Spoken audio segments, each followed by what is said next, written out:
The shadows on the wall grow longer now, much like the years I've let slip through my numb fingers. I look at my hands, once steady, once capable, and I see nothing but the dust of decades spent waiting for a right time that never came, never existed. I was a man built of glass and hesitation. Every door that swung open, I watched close from the safety of the hallway, terrified that the draft might chill me. I traded the wild, vibrant pulse of a life lived for the grey comfort of a life managed. I stayed quiet when I should have shouted. I stayed still when I should have run into the fray. I sheltered and kept myself dry when I should have learned to dance in the rain and embrace the wet.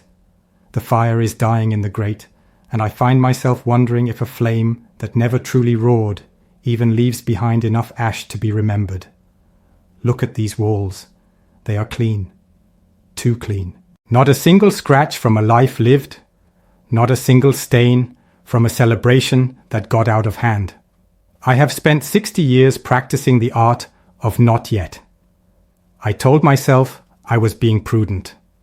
I told myself I was waiting for the wind to change, for the stars to align, for my bank account to hit a number that felt like a fortress.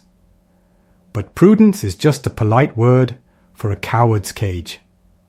I sat in the stands and took notes on the players, critiquing their fumbles, while my own uniform stayed pressed and white, never touching the dirt. Now, the game is over.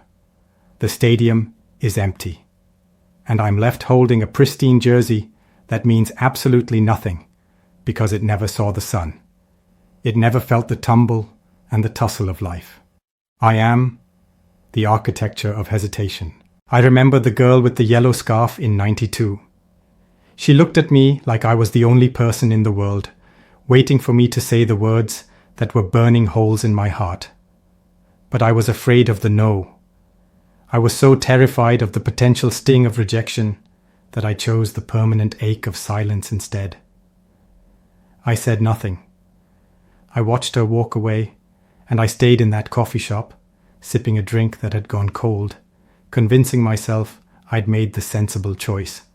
And then there were the jobs I didn't take, the cities I didn't move to because the lease was too long or the risk was too high. I treated my life like a museum piece, something to be protected and kept behind velvet ropes. You don't realize until the very end that a life kept in a box doesn't stay new.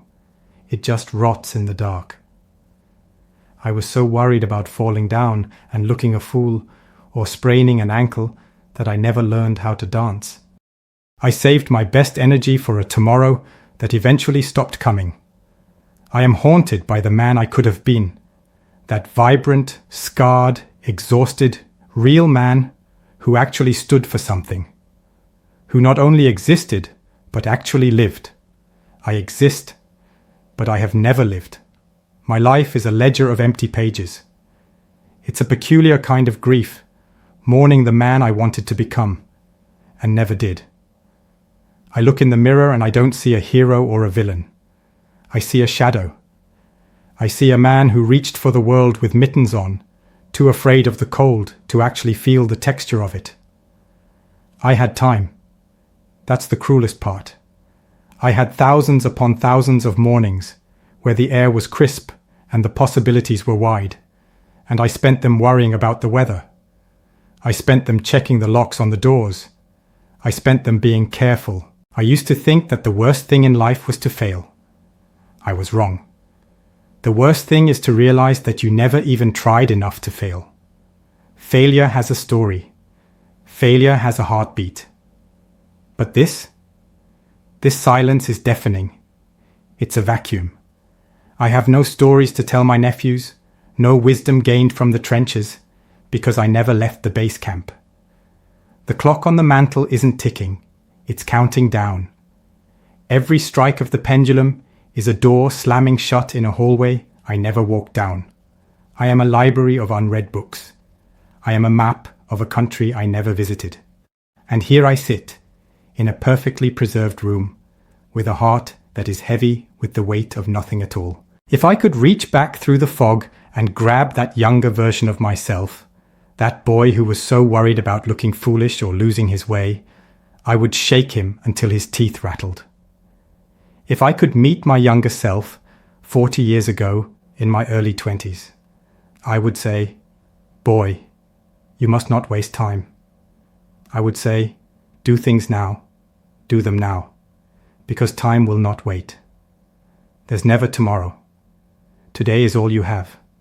Don't miss out, boy." I would tell him to go out and bleed. I would tell him to go out and break his heart, to lose his money, to make a fool of himself in front of everyone. At least then, he'd have a scar to touch when he's my age. At least then, he'd know he was alive. But I can't reach him. He's gone, buried under layers of caution, and I'll do it tomorrow, or maybe next year. Sadly, this is a luxury I do not have. It is too late for me. But if you are watching this, no matter what age you are, I beg you listen to me. Don't waste time. Don't waste time. It's already later than you think.